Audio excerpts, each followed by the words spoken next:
Okay, what do we have here? Brainwave AI for iOS. Guide, no variables, but it does have a light and dark mode. Bunch of components, so this looks promising.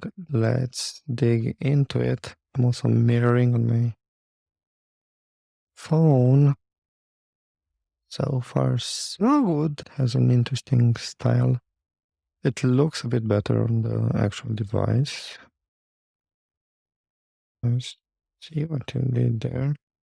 Yeah, I like the proportions and everything looks decent enough so far.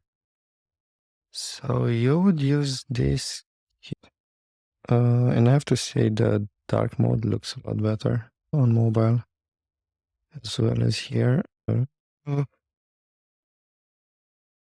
yeah, I guess you'd use this kit to create an AI app,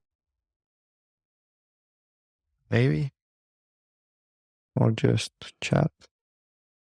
Not sure. You'd upgrade, you'd unlock the power of AI doing what? Oh, okay, so it's like a ChatGPT wrapper in this case. Looks good. More innovative a little bit.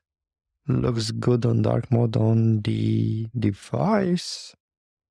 Yeah, this could be a good start. I did not expect to have such a positive opinion, but it looks like, yeah, looks like it has anything you'd want.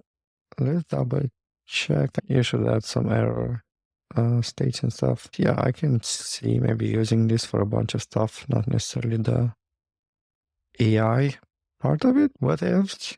I would add like a copy button or something here, but yeah, interesting nevertheless using iOS patterns, custom tab bar. Yeah, thumbs up. And a lot of screens, so we can have plenty of components to use.